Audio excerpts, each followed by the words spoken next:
আমরা সকলে চেয়েছিলাম একটি সুন্দর দেশ, কিন্তু আমরা লাভ করতে ব্যর্থ হয়েছি। তো সেজন্যে আমাদেরকে ইসলাম নির্দেশিত, কোরআন নির্দেশিত, আল্লাহ তাআলার পছন্দ মতো যে পন্থায় চাইলে পরে আমরা দেশ এবং জাতিকে একটি সুন্দর রাষ্ট্র আমরা উপহার দিতে পারবো, সে পথেই আমাদেরকে চাইতে হবে। সেজন্য আমরা বলছিলাম যে রাসূল সাল্লাল্লাহু আলাইহি ওয়াসাল্লাম যে পন্থায়, যে পদ্ধতিতে উনি একটি সুন্দর বৈষম্যমুক্ত একটি রাষ্ট্র তিনি মদিনায় কায়েম করেছিলেন, ওনার সেই পদ্ধতি যদি আমরা ফলো করতে পারি তাহলেই আমাদের সকলের চাওয়া সফলতা লাভ করবে। আর না হয় আমরা সকলে আমাদের চাওয়াতে আমরা ব্যর্থ হয়ে যাব। প্রিয় উপস্থিতি,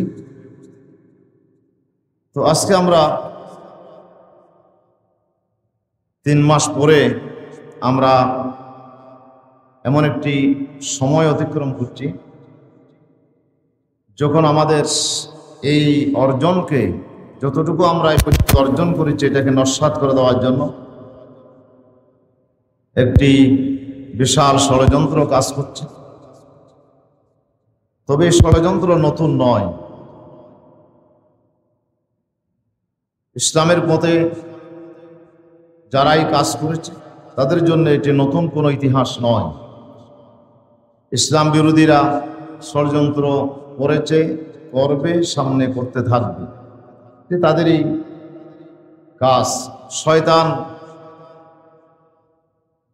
এই কাজ করার জন্য পৃথিবীতে এসেছে। তার কোনো চাকরি নাই, তার কোনো গুণ নাই বলতে গেলে। তার শুধু একটাই কাজ, সেটি হচ্ছে ইউওয়াসওয়াসু ফি সুদুরিন নাস। আল্লাহ তাআলা বলছেন তো সে শুধু একটি কাজ করে, সে মানুষকে কিভাবে বিপদে নিয়ে যেতে পারে, মানুষের ভিতরে কুমন্ত্রণা সৃষ্টি করা, এটি হচ্ছে শয়তানের কাজ।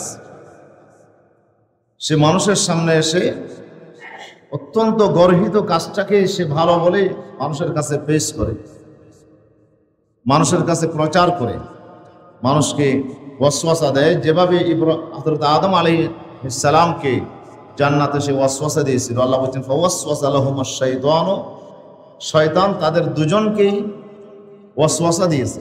কি ওয়াসওয়াসা দিয়েছে? খারাপ কাজটাকে ভালো বলে তাদের কাছে পেশ করেছে, যেটি খারাপ কাজ, কিন্তু এটাকে এমন ভাবে সে পেশ করেছে যেন এটাই একমাত্র পন্থা। সে এসে বলেছে যে মা নাহাকুমা রাব্বুকুমা আন তিলকুমাশ শাজারা, তোমাদেরকে তোমাদের রব একটি গাছের কাছে যেতে নিষেধ করেছে। কেন নিষেধ করলো? এটা কি চিন্তা করে দেখেছো? হতে পারে যে ইল্লা আন তাকুনা মালাকাইনি আও তাকুনা মিনাল খালিদিন।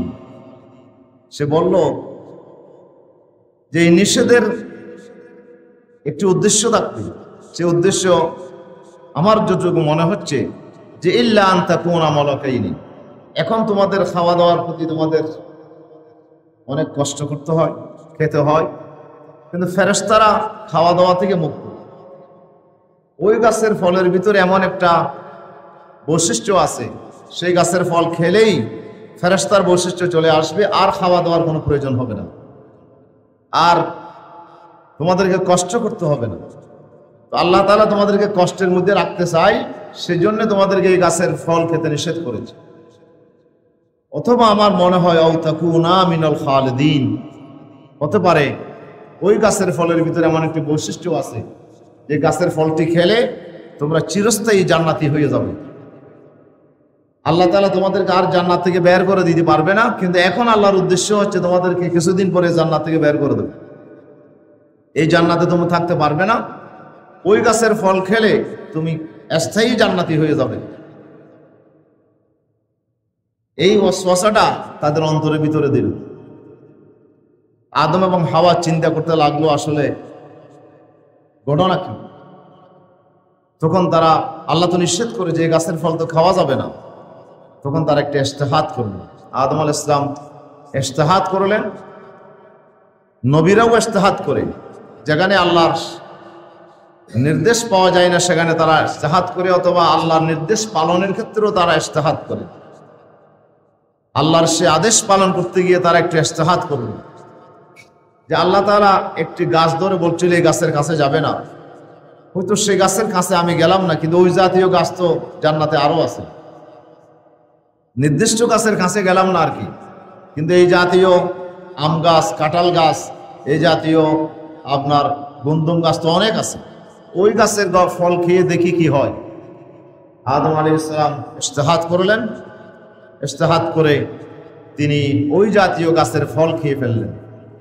সাথে সাথে তার প্রতিক্রিয়া শুরু হয়ে গেল, গাছের ফল খাওয়ার সাথে সাথে তাদের লেবাসগুলো ঝরে পড়ল, ফাবাদাত লাহুমা সাওআতুহুমা, তাদের লজ্জাস্থান প্রকাশ পেল, ফাতাফিকা ইয়াখসিফানি আলাইহিমা মিন ওয়ারাকিল জান্নাহ, জান্নাতের পাতাগুলো দিয়ে তাদের লজ্জাস্থান ঢাকার জন্য তারা একটা কসরত শুরু করে দিল। আল্লাহ তাআলা ডাক দিলেন, আলম আনহাকুমা আন তিলকুমাশ শাজারা, এই আদম আর হাওয়া, আমি কি তোমাদেরকে এই গাছের কাছে যেতে নিষেধ করি নাই, এই গাছের ফল খেতে নিষেধ করি নাই, তোমরা কেন গাছের ফল খেয়েছো? আল্লাহ তাআলার আদেশ আসলো। এখানে বোঝা যায় যে শয়তান আদম আর হাওয়াকে ওয়াসওয়াসা দিয়েছে। কিভাবে ওয়াসওয়াসা দিল? এটা নিষিদ্ধ কাজ, এটা খারাপ কাজ, এটা গর্হিত কাজ, আল্লাহ নিষেধ করেছেন, কিন্তু সেটাকে এমনভাবে প্লেস করেছে যেন এইটার পালন করা ছাড়া বিকল্প আর কোনো রাস্তা নাই, এইটাই আসল কাজ। এভাবেই সে খারাপ কাজটাকে মানুষের কাছে খুব সৌন্দর্যমণ্ডিত করে পেশ করেছে। এটাকে আল্লাহ তাআলা বলছে, ওয়াযায়্যানা লাহুমুশ শাইতানু মা কানু ইয়ামালুন, শয়তানের কাজ হচ্ছে মানুষের আমলটাকে, খারাপ কাজটাকে সৌন্দর্যমণ্ডিত করে, চাকচিক্যময় করে, আকর্ষণীয় করে মানুষের কাছে পেশ করাটাই হচ্ছে শয়তানের কাজ। সুতরাং শয়তান তো তার প্রথম দিন থেকেই আদম আর হাওয়ার সাথে সে তার ওয়াসওয়াসা দিয়েই তার ষড়যন্ত্র শুরু করেছে। সুতরাং দুনিয়াতে দুই প্রকারের শয়তান আছে, মিনাল জিন্নাতি ওয়ান নাস, এক প্রকার জিন শয়তান আর এক প্রকার মানুষ শয়তান। তো জিন শয়তান তো আছেই, ইয়াজিরি মাজরাদ দাম, সে মানুষের রক্ত চলাচলে শিরা উপশিরায় সে চলাচল করে, সে প্রতি মুহূর্তে মানুষকে খারাপ পথে নিয়ে যাওয়ার জন্য চেষ্টা করছে। আবার মানুষ নামের যারা শয়তান আছে তারাও কিন্তু বসে নাই, তারাও কিন্তু এই কাজ করছে। সুতরাং ষড়যন্ত্র হয়েছিল, হচ্ছে, হতে থাকবে, দেশের বিরুদ্ধে, ইসলামের বিরুদ্ধে, কোরআনের বিরুদ্ধে, আমাদের ইমানের বিরুদ্ধে ষড়যন্ত্র হতে থাকবে। এতে ভয় পাওয়ার কোনো কারণ নাই, এতে আমাদের ভয় পেলে চলবে না। ষড়যন্ত্র হচ্ছে, কি হয় জানি না, কি হয় নাকি আবার কি হয়ে যায়, দেখবে কিচ্ছু হবে না। তবে আমাদেরকে সাহসিকতার সাথে ঈমান নিয়ে সামনে আমাদেরকে অগ্রসর হতে হবে। ষড়যন্ত্র হয়েছিল, হবে, হতে থাকবে, এটাকে ধরে নিতে হবে। ওটা তো বসে নাই, শয়তানগুলো সব মোকামে মোকামে বসে আছে, শয়তানের চেলারা বসে আছে, দেশের প্রত্যেকটা সেক্টরে সেক্টরে এই শয়তানের দূষররা বসে আছে। সুতরাং তারা ষড়যন্ত্র করবে, এটাকে আমাদের মাথায় ধরে নিতে হবে। শয়তান বসে থাকবে না, তার কাজ সে চালিয়ে যাবে। এখন আমার কাজ কি? আল্লাহ তাআলা বলছেন, ইন্না ইবাদি লাইসা লাকা আলাইহিম সুলতান, এই শয়তান তুমি ষড়যন্ত্র করবে, আমি এটা অবধারিত করে দিলাম, কিন্তু তোমার ষড়যন্ত্রে কোনো কাজ হবে না। ইন্না ইবাদি লাইসা লাকা আলাইহিম সুলতান, জমিনে আমার কিছু খাস গোলাম থাকবে, আমার কিছু একনিষ্ঠ বান্দা থাকবে, গোলাম থাকবে, তাদের উপরে তোমার কোনো ষড়যন্ত্র কাজে আসবে না। লাইসা লাকা আলাইহিম সুলতান, তোমার কোনো প্রভাব তাদের মধ্যে কাজে আসবে না।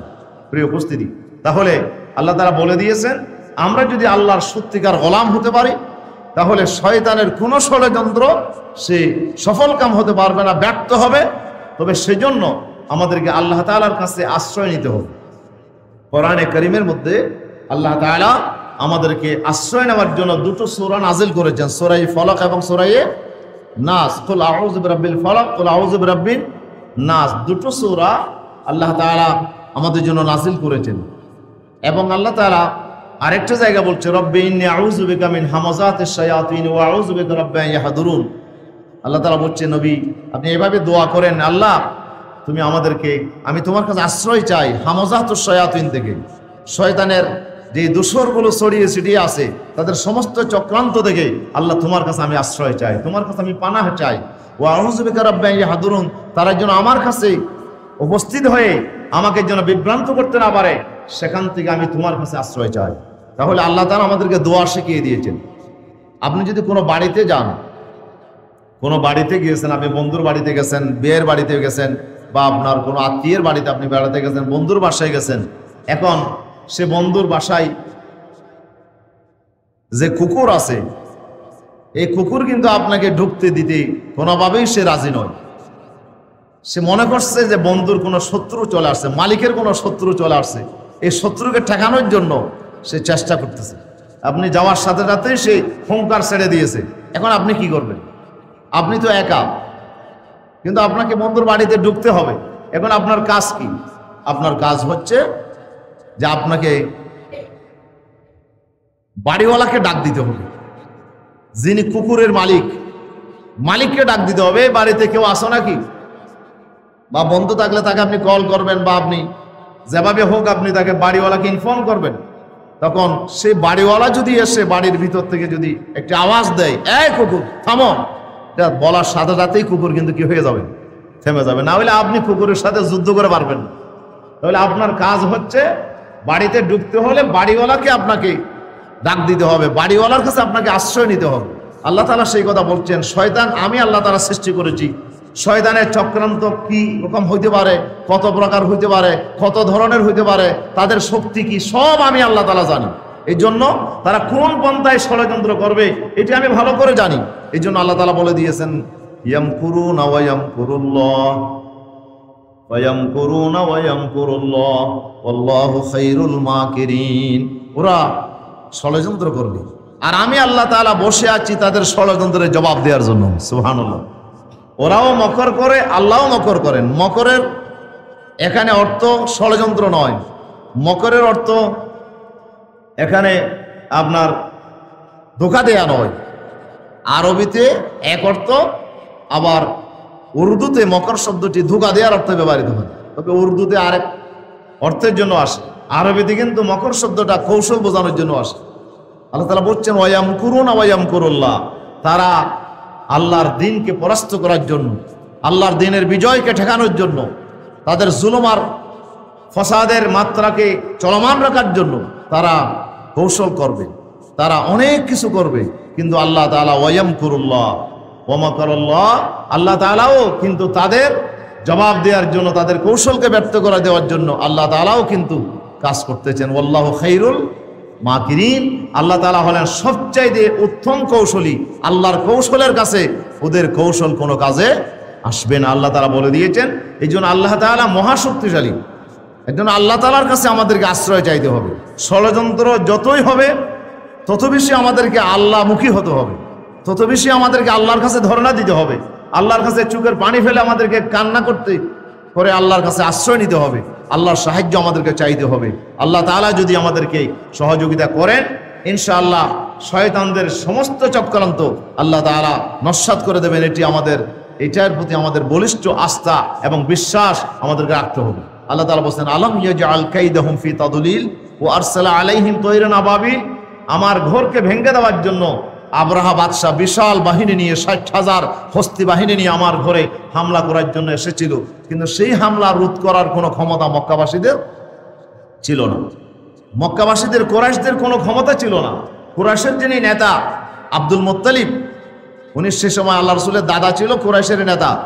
যখন আব্রাহা বাদশাহ আসতেছিল, আল্লাহ রসুলের জন্মের ৫৫ দিন আগের ঘটনা, আল্লাহ রসুলের দুনিয়াতে জন্মগ্রহণ করবে একটু পরেই, ২ মাস পরেই, এই ২ মাস আগের ঘটনা। আব্রাহা বাদশাহ বিশাল বাহিনী নিয়ে আল্লাহর ঘরের উপর হামলা করতে আসলো। এখন এই হামলা ঠেকানোর তো কোনো সমর্থ আব্দুল মুত্তালিবের নাই। এই বিরাট বাহিনীর সাথে কেমনে মোকাবেলা করবে? ৬০,০০০ হস্তি বাহিনী, তাদের অস্ত্র শস্ত্র নিয়ে আসছে।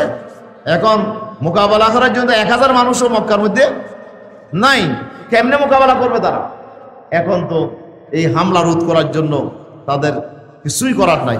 তখন আব্দুল মুত্তালিব বলে দিল, তোমরা যার যার আশ্রয় তোমরা নাও, এখন সবাই চলে যাও নিরাপদ আশ্রয়ে। তা এখন কি করা যায়? আল্লাহর ঘর তো ভেঙে ফেলবে। তা এখন সবাই মিলে নিরাপদ আশ্রয়ে যাওয়ার আগে আল্লাহর কাছে দোয়া করা শুরু করছে। ওরা কেউই কিন্তু মূর্তির কাছে চায় নাই, সবাই কিন্তু আল্লাহর কাছে দোয়া করতেছে। হে আল্লাহ, প্রত্যেক ব্যক্তি তো তার ঘরকে রক্ষা করে, এটা তো তোমার ঘর, এটা তো আমার ঘর না, আমাদের ঘর নয়, এটা তোমার ঘর, তোমার ঘর রক্ষা করার দায়িত্ব তোমাকে দিয়ে দিলাম। আল্লাহ আমরা চলে যাচ্ছি নিরাপদ আশ্রয়ে, তুমি কিন্তু তোমার ঘরকে রক্ষা করো। এই কথা বলে আল্লাহর ঘরে গিলাম ধরে তারা দোয়া করছিল। তো আল্লাহ রাব্বুল আলামিন এর কাছে দোয়া করে তারা সবাই চলে গেল। ইত্য বছরে আবরাহা বাদশাহ কাছে এসে গেল, এসে সে কিছু ছাগল পেয়েছিল, আব্দুল মুত্তালিবের কিছু ছাগল। তো এই ছাগলগুলো তার বাহিনীরা ধরে নিয়ে গেল। তো এখন এই খবর যখন আব্দুল মুত্তালিবের কাছে আসলো, আব্দুল মুত্তালিব তার কাছে গেল ছাগলের জন্য। আবরাহা বাদশার কাছে হাজির হয়েছে। আব্দুল মুত্তালিবকে দেখে সে তো খুব বেশি রোগ তার ভিতর পয়দা হয়ে গেছে, তার প্রতি একটা আতঙ্ক ভাব সৃষ্টি হয়েছে, একটি মনের ভেতর থেকেই একটি আদব তার ভিতরে এসেছে। আবরাহা বাদশা উঠে দাঁড়ালো এবং তাকে সম্মান করলো, তাকে বসালো। বসিয়ে বলেন যে আপনি কি জন্য আসছেন? বলে আমি এসেছি আমার কিছু ছাগল আপনার লোকেরা নিয়ে আসছে, এগুলোর জন্য আসছে। বলে আর কোনো কথা নাই? বলে হ্যাঁ আমাদের আর কোনো। তো আমি কি জন্য আসছি আপনি জানেন তো? হ্যাঁ জানি, আপনি আসছেন আমাদের বাইতুল্লাহকে ধ্বংস করার জন্য। তো এই ব্যাপার আপনার কোনো বক্তব্য নাই? হ্যাঁ এই ব্যাপার আমার কোনো বক্তব্য নাই, এটা তো আল্লাহর ঘর, আল্লাহর ঘর আল্লাহ রক্ষা করবে, আমার কি করার আছে? আমার ছাগল আমার, এই জন্য আমি ছাগলের জন্য আসছি, এই জন্য বাইতুল্লাহর ব্যাপারে আমার কোনো বক্তব্য নাই। এই কথা বলে আব্দুল মুত্তালিব সেখান থেকে ছাগলগুলো নিয়ে চলে আসলো। আসার পরে আল্লাহর মায়ের শুরু হয়ে গেল। আল্লাহ তাআলা বলেন আলাম ইয়াজআল কাইদাহুম ফি তাদলিল, আমার ঘর রক্ষার জন্য কেউ সাহায্যকারী আপনার শক্তি কেউ ছিল না, কিন্তু আমি আল্লাহ কি তাদের চক্রান্তকে নস্যাৎ করে দেই না? আলাম ইয়াজআল কাইদাহুম, আল্লাহকে তাদের গোপন ষড়যন্ত্রকে আল্লাহ কি ফি তাদলিল ব্যর্থ করে দেয় না, নস্যাৎ করে দেয় না। ওয়া আরসালা আলাইহিম তায়রান আবাবিল, আল্লাহ তাআলা তাদের উপরে প্রেরণ করেছেন এমন পাখি আবাবিল, ঝাঁকে ঝাঁকে, জমাআতিন জমাআতিন। ইবুলনের বহুবচন হচ্ছে আবাবিল। আবাবিল আমরা তো নাম দিয়েছি আবাবিল পাখি, যেহেতু ওই পাখির নাম তো আমাদের জানা নাই, এই জন্য আমরা পাখির নামেই দিয়ে দিয়েছি আবাবিল পাখি। আসলে আবাবিল নামে কোনো পাখি নাই। আল্লাহ তাআলা বলছেন তৈরন আবাবিল, আমি একটা পাখি পাঠাই নাই, ঝাঁকে ঝাঁকে হাজার হাজার পাখি আমি আল্লাহ তাআলা পাঠিয়েছি। সুবহানাল্লাহ। প্রত্যেকটা পাখির ঠোঁটে এবং পায়ের মধ্যে 3টা করে কঙ্কর ছিল, একটা ঠোঁটে আর 2টা দুই পায়ে। প্রত্যেকটা কঙ্করের মধ্যে নাম লেখা ছিল, কোন পাথরটা কাকে ভেদ করবে, কাকে আঘাত করবে, আল্লাহ তাআলা সেটাকে চিহ্নিত করে দিয়েছেন। সুবহানাল্লাহ। আল্লাহ বলছেন তারমিহিম বিহিজারাতিন মিন সিজ্জিল, একবারে মজবুত পাকানো, একবারে এইরকম সিজ্জিল শক্ত কঠোর সে পাকানো পাথরের আপনার সে পাথরগুলোকে তারা নিক্ষেপ করছিল। রাইফেলের গুলি যেভাবে যায় তার চাইতে আরো দ্রুত গতিতে এই পাথর কণাগুলো তাদের প্রতি নিক্ষিপ্ত হলো। এমন ভাবে নিক্ষিপ্ত হলো শরীর এক জায়গা থেকে ঢুকে আরেক জায়গায় বের হয়ে গেছে। প্রত্যেকটা পাথর কণা তাদের শরীর ভেদ করে অন্য জায়গায় বের হয়ে গেছে। ফাজআলাহুম কাআসফিম মাকুল। আল্লাহ বলছে এরপরে কি অবস্থা হয়ে গেল? তারা এমন অবস্থা হয়ে গেল যে ভক্ষিত তৃণলতা। একটা পশু যখন তার ঘাস খায়, ঘাস খাওয়ার পরে প্রথমে ঘাস খেতে গিয়ে কিন্তু সে মুখের মধ্যে দিয়ে পেটের মধ্যে ঢুকাই দেয়, এটা হলো পশুদের কাজ। তো গরু প্রথমে খেয়ে ফেলে, ঘাসগুলো প্রথমে পেটের ভিতরে নিয়ে যায়, এরপরে যখন খাওয়া দাওয়া শেষ করে যখন বিশ্রামে যায় তখন আস্তে আস্তে আবার সেগুলো পেট থেকে বের করে আবার সে এগুলোকে আপনার ছোটো ছোটো করে কাটতে থাকে। এটাকে জাবর কাটা বলি আমরা। এই যে পশু যে জাবর কাটে, জাবর কাটতে গিয়ে একবারে চূর্ণ বিচূর্ণ করে ফেলে, টুকরা টুকরা করে ফেলে আপনার এই তৃণখণ্ডগুলোকে। আল্লাহ বলছেন কাসফিম মাকুল। মাকুল মানে ভক্ষিত, যেগুলোকে খেয়ে ফেলা হয়েছে। আসফুন মানে তৃণলতা। আল্লাহ বলছে তাদেরকে এমন অবস্থায় আমি পরিণত করলাম যে পশু জাবর কাটার পরে ঘাসের যে অবস্থা হয় ওদের শরীরেরও এই অবস্থা হয়ে গেছে। সুবহানাল্লাহ বিহামদিহি সুবহানাল্লাহিল আযীম। এমন ভাবে আমি আল্লাহ তাআলা মার দিলাম তাদেরকে। তো এই পাথর কণা লাগার সাথে সাথে তাদের ভিতরে চুলকানি শুরু হয়ে গেল। এমন চুলকানি শুরু হলো পুরা শরীরের মধ্যে। এই চুলকাতে চুলকাতে তাদের হাত দিয়ে, তাদের নখগুলো দিয়ে তাদের শরীরকে চুলকাতে চুলকাতে পুরা চামড়া তারা খসে ফেলে দিয়েছে। এরপরে তারা এক একজন পালাতে শুরু করছে। পালানোর পথে এক একজন লাশ হয়ে জমিনের মধ্যে পড়ে গেছে। আল্লাহ সুবহানাহু ওয়া তাআলা কি মায়ের তাদেরকে দিয়েছেন। আল্লাহ বলছেন আমি আল্লাহ কি বসে থাকবো?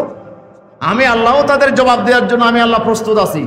আলাম ইয়াজআল কাইদাহুম ফি তাদলিল। এই সূরা আল্লাহ তাআলা নাযিল করে আল্লাহ তাআলা রাসূলকে সান্ত্বনা দিয়েছেন, হে রাসূল, আপনি যে আন্দোলন শুরু করেছেন, আপনার বিরুদ্ধে আবু জেহেল, আবু লাহাব, উতবা, শাইবা সবাই মিলে আবার ষড়যন্ত্র শুরু করেছে। তাদের কি মনে নাই এই ষড়যন্ত্রের কি জবাব আমি ইতিপূর্বে দিয়েছিলাম?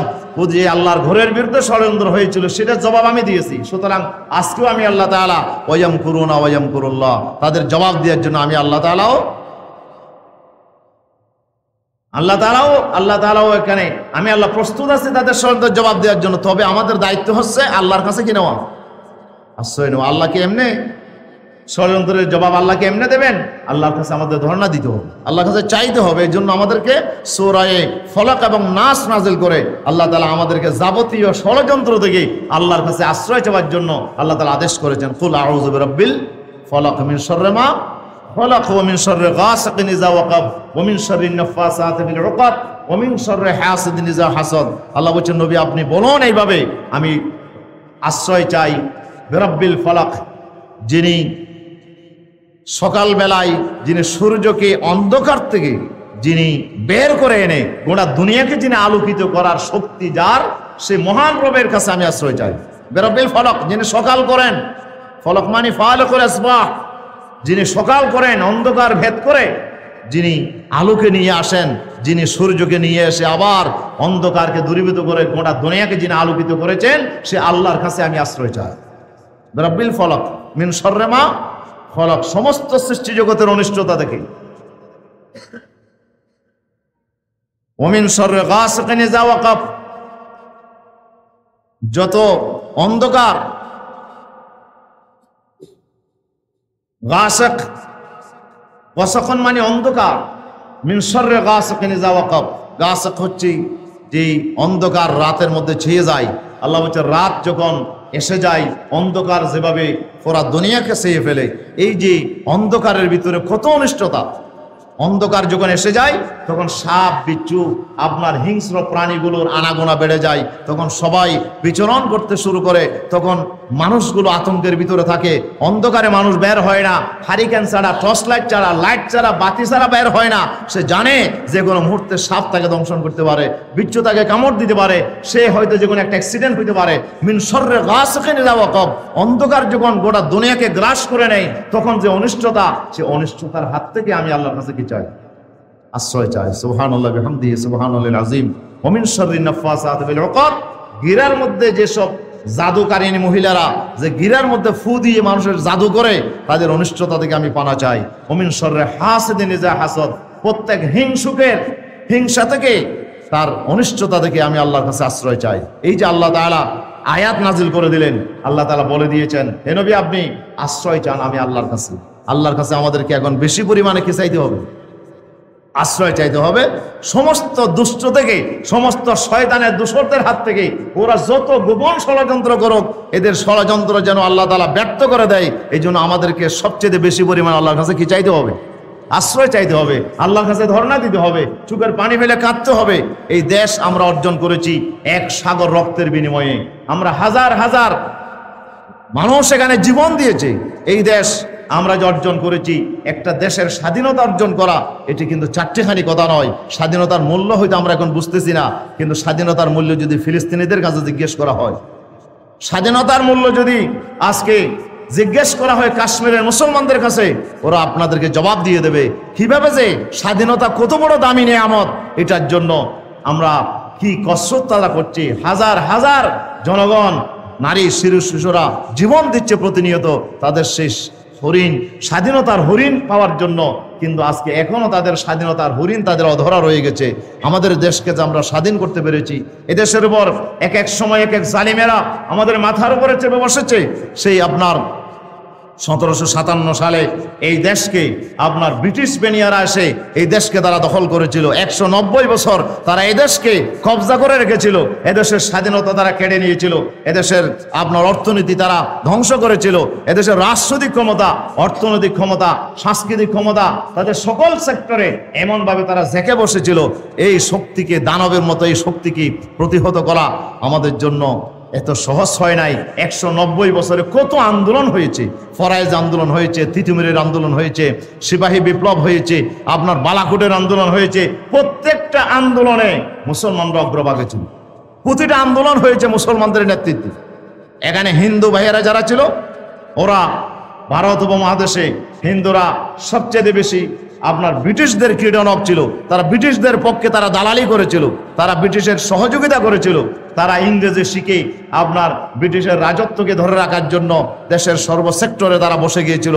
মুসলমানদেরকে তারা দমন করার জন্য তারা চেষ্টা করেছে, কিন্তু মুসলমানরা একের পর এক আন্দোলন করেছে। 190 বছরের ইতিহাসে মুসলমানরা কতবার আন্দোলন করেছে। এই শহীদ তিতুমিরের আন্দোলন থেকে শুরু করে, ফরায়েজ আন্দোলন থেকে শুরু করে কতগুলো আন্দোলন মুসলমানরা করেছে। প্রত্যেকটা আন্দোলনে হাজার হাজার মানুষ এই দেশের জন্য জীবন দিয়েছে, হাজার হাজার ওলামায়ে কেরাম দেশের জন্য জীবন দিয়েছে। ব্রিটিশ আমলে প্রায় 40,000-এর উপরে আলেম আপনার শাহাদত বরণ করেছে শুধুমাত্র এদেশকে ব্রিটিশ বেনিয়াদের হাত থেকে মুক্ত করার জন্য। হযরতে শেখ আব্দুল আজিজ দেহলভী রহমতুল্লাহ আলাই উনি ফতোয়া দিয়েছিলেন, এই ব্রিটিশ শাসিত রাষ্ট্র এটা দারুল হার্ব, এটি হচ্ছে কুফরি রাষ্ট্র। এই রাষ্ট্রে মুসলমানদের কোনো অধিকার নাই। এটাকে দারুল ইসলাম বানানোর জন্য মুসলমানকে দারুল হারবের সাথে যুদ্ধ করা মুসলমানদের জন্য ফরজ। এই ফতোয়া দেওয়ার পরে সমগ্র আপনার ভারত উপমহাদেশের যেখানেই মুসলমানরা ছিল সেখানেই তারা ফুঁসে উঠেছে, এই ব্রিটিশ বেনিয়াদের বিরুদ্ধে আমরা আন্দোলন করেছি। এদেশের অসংখ্য ওলামায়ে কেরাম এই জন্য জীবন দিয়েছে। আন্দামান দ্বীপপুঞ্জে কত শত শত ওলামায়ে কেরামকে ওনারা বন্দী করে রেখেছিল, কত নির্যাতন তারা করেছে, কিন্তু এরপরও এই দেশে তারা আপনার কুক্ষিগত করে রাখতে পারে নাই। এই দেশকে তারা ছেড়ে যেতে বাধ্য হয়েছে। এদেশের মানুষের সেই অদম্য সেই শক্তির সামনে তারা মাথা নত করেছে। আলহামদুলিল্লাহ। প্রিয় উপস্থিতি, 1757 সাল থেকে তারা 1947 পর্যন্ত এদেশকে তারা কব্জা করে রেখেছিল। পরবর্তীতে 47-এ তাদেরকে পালাতে হয়েছিল। তবে হিন্দুরা ওরা ছিল ব্রিটিশদের কীটনক। আমাদের রবীন্দ্রনাথ ঠাকুর যাকে আমরা এত শ্রদ্ধা করি, এত ভালোবাসি, রবীন্দ্র সঙ্গীত না পড়লে কিছু ভাইদের ঘুম আসে না এবং এটাকে তারা ইবাদত মনে করে। এখন রবীন্দ্রের প্রতি, রবীন্দ্র সঙ্গীতের প্রতি আমাদের সেই ভালোবাসার দাবি পূরণ করতে গিয়ে একটা মুসলিম কান্ট্রি জাতীয় সঙ্গীত করা হয়েছে। সেই আপনার রবীন্দ্রনাথের রচিত একটি কবিতাকে আপনার স্বাধীনতার পরে জাতীয় সঙ্গীত করা হয়েছে। এটা রবীন্দ্র প্রেমের একটি অংশ, অথচ অনেক মুসলমানের রচিত সঙ্গীত ছিল, এই সঙ্গীতগুলোকে গ্রহণ করা হয় নাই। একটি মুসলিম কান্ট্রির জাতীয় সঙ্গীত হবে, সেটা মুসলমানরা রচনা করতে পারলো না। এর চাইতে বড় দুর্ভাগ্য আর কি হইতে পারে? এর চাইতে করুণ ইতিহাস আর কি হইতে পারে? মুসলমানদের ভিতর কোনো প্রতিভা নাই, মুসলমানদের ভিতর কোনো যোগ্য লোক নাই যে একটি রাষ্ট্রের জন্য তারা একটা সঙ্গীত রচনা করতে পারে না। মুসলমানের রচিত সঙ্গীতগুলো জাতীয় সঙ্গীত করা হলো না, রবীন্দ্রনাথের সঙ্গীত এনে জাতীয় সঙ্গীত করা হলো। তাও আবার এমন একটা সঙ্গীত জাতির উপর চাপাই দেওয়া হলো যে সঙ্গীত বাংলাদেশের স্বাধীনতা সার্বভৌমত্ব বিরোধী, যে সঙ্গীত বাংলাদেশের স্বাধীনতা বিরোধী একটা সঙ্গীত জাতীয় সঙ্গীত হিসাবে চাপিয়ে দেওয়া হয়েছে। এখন সেই জাতীয় সঙ্গীতের প্রতি আমাদের কিছু ভাইদের খুব বেশি আপনার অনুরাগ আছে, তার প্রতি খুব বেশি মায়া মোহাব্বত আছে। এর বিরুদ্ধে কথা বললে তাদের গা জ্বালা করে, কিন্তু দেশের স্বাধীনতার বিরুদ্ধে ষড়যন্ত্র করলে তাদের গা জ্বালা করে না। এখন বর্তমানে ইসকন যেই বাংলাদেশের স্বাধীনতার বিরুদ্ধে, এই দেশের আধিপত্যবাদী শক্তির দূষরেরা যে আপনার যে ষড়যন্ত্র শুরু করেছে, এই ব্যাপারে তার কোনো মাথা ব্যথা নেই। বাংলাদেশের জাতীয় পতাকাকে অবদমিত করা হচ্ছে, এটার প্রতি তাদের কোনো মাথা ব্যথা নাই, কিন্তু জাতীয় সঙ্গীতের প্রতি তাদের বেশি বেশি আদর মোহাব্বত ভালোবাসা। কেন? এটি হচ্ছে রবীন্দ্র প্রেমেরই অংশ। রবীন্দ্রনাথ এই কবিতা রচনা করছিল আপনার যখন ব্রিটিশেরা বঙ্গভঙ্গ করেছিল, অর্থাৎ দুই বঙ্গকে, পশ্চিমবঙ্গ আর পূর্ববঙ্গ। আমাদের বাংলাদেশ হচ্ছে পূর্ববঙ্গ আর কলিকাতা হচ্ছে কি পশ্চিমবঙ্গ। দুই বঙ্গ মিলে একটা বঙ্গ আপনার ব্রিটিশেরা করছিল। প্রথমে ছিল এক বঙ্গ, ব্রিটিশেরা এটাকে ভাগ করে আপনার পূর্ববঙ্গ আর পশ্চিমবঙ্গকে ভাগ করে ওনারা একটি আইন রচনা করছিল। সে আইনের বিরুদ্ধে হিন্দু সমাজ, আপনার সনাতনী ভাইয়েরা ওরা ফুঁসে উঠল। রবীন্দ্রনাথ ছিল সে আন্দোলনের পুরোদা। সে বলছিল যে না না, এটা হবে না। কেন হবে না? যে পূর্ববঙ্গ যদি আলাদা হয়ে যায়, সেখানে আলাদা আদালত হবে, আলাদা সেখানে বিচারালয় হবে, আলাদা ইউনিভার্সিটি হবে, আলাদা এখানে অনেক কিছু হবে, যেভাবে পশ্চিম কলিকাতাতে বিশ্ববিদ্যালয় আছে, কলিকাতাতে আদালত আছে, পূর্ববঙ্গের সব মানুষগুলো কোথায় চলে আসে? পশ্চিমবঙ্গে চলে আসে। আর পশ্চিমবঙ্গ হচ্ছে হিন্দু সংখ্যাগরিষ্ঠ, আর পূর্ববঙ্গ হচ্ছে মুসলিম সংখ্যাগরিষ্ঠ। সুতরাং তাদের কথা ছিল পূর্ববঙ্গরা আমাদের গোলাম হয়ে থাকবে, ওরা আপনার আদালতের জন্য, মামলা মোকদ্দমার জন্য, ওরা শিক্ষা দীক্ষার জন্য কলিকাতায় আসবে, পশ্চিমবঙ্গে আসবে। পূর্ববঙ্গের আবার মুসলমানদের কি অধিকার আছে? এখন পূর্ববঙ্গ আলাদা হওয়া মানে মুসলমানদের অধিকার প্রতিষ্ঠিত হওয়া না, এটা হইতে পারে না। এটাকে রদ করার জন্য তখন তারা আন্দোলন শুরু করলো। আর সে আন্দোলনের এক পর্যায়ে আপনার এই কবিতাটা রচনা হয়েছিল, আমাদের যে জাতীয় সঙ্গীত সোনার বাংলা, এটা রচিত হয়েছিল সেই সময়ে 1905 সালে, যখন বঙ্গভঙ্গ আপনার এই আন্দোলন যখন তুঙ্গে উঠেছিল, তখন বঙ্গভঙ্গকে আপনার আবার এক বঙ্গ করার জন্য, না না, পশ্চিমবঙ্গ পূর্ববঙ্গ একটা বঙ্গ হবে, আবার আলাদা বঙ্গ হবে না। তাহলে বাংলাদেশের স্বাধীনতা কোথায়? বাংলাদেশ যে আমরা পূর্ববঙ্গ নিয়ে একটা দেশ আমরা পেয়েছি, এই দেশের স্বাধীনতা কোথায়? এই দেশ যদি পশ্চিমবঙ্গের সাথে একাত্ম হয়ে যায়, তাহলে পশ্চিমবঙ্গ আমাদের সাথে আসবে নাকি আমরা পশ্চিমবঙ্গের সাথে যাব? পশ্চিমবঙ্গ তো এখন ভারতের একটি রাজ্য, তাহলে পশ্চিমবঙ্গ ভারতের রাজ্য, এখন বাংলাদেশ কি ভারতের সাথে লীন হবে নাকি ভারত বাংলাদেশের সাথে চলে আসবে? কমন সেন্সে কি বলে? কমন সেন্সে বলে বাংলাদেশ ছোট রাষ্ট্র, এটা কখনো এর সাথে ভারত আসবে না, বরঞ্চ বাংলাদেশ গিলে ফেলবে পশ্চিমবঙ্গের সাথে। তাহলে বাংলাদেশের স্বাধীনতা কোথায়? এই জাতীয় সঙ্গীত, এটা তো আমাদের স্বাধীনতা বিরোধী একটি জাতীয় সঙ্গীত। এই সঙ্গীত পরিবর্তন করা দরকার, এটা মুসলমানদের মাথায় আসা দরকার। রবীন্দ্রনাথ সেদিন পূর্ববঙ্গ আর পশ্চিমবঙ্গকে এক করে, পূর্ববঙ্গের সমস্ত অধিকারকে কবর রচনা করে পশ্চিমবঙ্গের প্রাধান্য প্রতিষ্ঠার জন্য সেদিন এই আপনার সোনার বাংলা কবিতাটি রচনা করেছিল। কিন্তু সেই স্বাধীনতা বিরোধী একটি আপনার সঙ্গীতকে বাংলাদেশের আপনার জাতীয় সঙ্গীত হিসাবে গ্রহণ করে মূলত এই দেশের স্বাধীনতাকে সেদিন কবর রচনা করা হয়েছে। প্রিয় উপস্থিতি, এই জন্য এই কথাগুলো বললে আবার বলে যে হুজুরেরা তো জাতীয় সঙ্গীত দেখতে পারে না। কেন আমরা দেখতে পারি না? আমরা তো এই দেশকে ভালোবাসি, এদেশের জন্য আমরা জীবন দিয়েছি। ভারত থেকে মুক্ত, আপনার ব্রিটিশ থেকে মুক্ত করার জন্য এদেশের অসংখ্য ওলামায়ে কেরাম জীবন দিয়েছে, জেল কেটেছে, মৃত্যুদণ্ড হয়েছে, ফাঁসিতে ঝুলেছে। মুসলমানরা 40,000 ওলামায়ে কেরাম এদেশে আপনার শুধু এই দেশের জন্য, স্বাধীনতার জন্য জীবন দিয়েছে। ব্রিটিশ আমলে এমন কোনো গাছ ছিল না যেখানে কোনো না কোনো আলেমের লাশ ঝুলন্ত ছিল না। কিভাবে সে আলেমরা জীবন দিয়েছে। এরপর আমরা স্বাধীন করলাম, এরপরে আবার পাকিস্তানিরা আসলো, পাকিস্তানিরা আমাদের দেশের উপর চেপে বসলো, আমরা আবার তাদের বিরুদ্ধে আন্দোলন করলাম। প্রিয় উপস্থিতি, এরপরে এক সাগর রক্তের বিনিময়ে এদেশকে আমরা পেয়েছিলাম। কিন্তু ভাগ্যের নির্মম পরিহাস, এদেশের স্বাধীনতা তারা সেদিন নিয়ে গিয়েছিল। যুদ্ধ করলাম আমরা, কিন্তু পাকিস্তানিরা আত্মসমর্পণ করলো বাংলাদেশিদের হাতে, মুক্তিযোদ্ধাদের হাতে না, আশ্রয় আপনার তারা সেদিন সারেন্ডার হয়েছিল আপনার জেনারেল অরোরা ভারতীয় সেনা প্রধানের কাছে অস্ত্র সমর্পণ করেছিল। এই জন্য ভারত এটাকে বাংলাদেশের স্বাধীনতা যুদ্ধ হিসাবে স্বীকৃতি দেয় নাই, এটাকে তারা বলেছে ভারত পাকিস্তান যুদ্ধ। ভারত পাকিস্তান যুদ্ধে ভারত জয়লাভ করছে, এখানে বাংলাদেশের স্বাধীনতা তারা স্বীকার করে না। এই জন্য বাংলাদেশকে একটি স্বাধীন রাষ্ট্র হিসাবে বিগত 53 বছরে তারা বাংলাদেশকে মূল্যায়ন করে নাই। তারা মূল্যায়ন করেছে ভাবে বাংলাদেশ হচ্ছে তার একটি করর রাজ্য, তাদের একটি অঙ্গরাষ্ট্র, তাদের একটি অঙ্গরাজ্য। এইবার থেকেই এটাকেই তারা সেভাবে ট্রিট করে তারা এদেশকে আপনার অর্থনৈতিকভাবে কাবু করে রাখার জন্য, সাংস্কৃতিক গোলাম হিসেবে রাখার জন্য বাংলাদেশের রাষ্ট্রীয় স্বাধীনতাকে তারা কেড়ে নিয়েছিল। তারা এদেশের স্বাধীনতা সার্বভৌমত্বকে তারা ভারতের হাতে সেদিন লিজ দিয়েছিল। আমরা স্বাধীন করেছিলাম এদেশের, যদি তারা বলে যে 30 লক্ষ বাঙালি সেদিন শাহাদত বরণ করছে, আচ্ছা 30 লাখ না হলেও তো কমপক্ষে তো লাখ জনতা এই দেশের জন্য জীবন দিয়েছে। এদেশের লক্ষ লক্ষ মানুষ জীবন দিয়ে এই দেশটাকে স্বাধীন করলো, কিন্তু সেটা রয়ে গেল ভারতের হাতে। ভারত আমাদের দেশকে কবজা করলো। এখন আমরা সেটা তো আমরা বুঝতে পারলাম। কিছু ভাইদেরকে আমাদের দেশের স্বাধীনতা বিরোধী বলা হয়। দেশে আলেম ওলামারা নাকি দেশের স্বাধীনতা বিরোধিতা করেছে।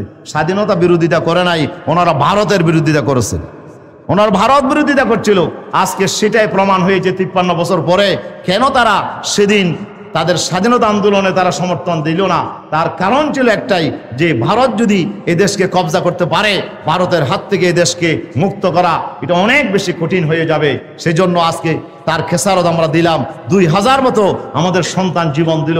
এদেশের হাজার হাজার আপনার মুসলমানের জীবন রক্তের বিনিময় এদেশকে আমরা আবার সেই স্বাধীনতা, সেই স্বাদ পাওয়ার জন্য এদেশের মানুষ আবার জীবন দিতে বাধ্য হয়েছে, আবার আমাদেরকে ফুঁসে উঠতে হয়েছে।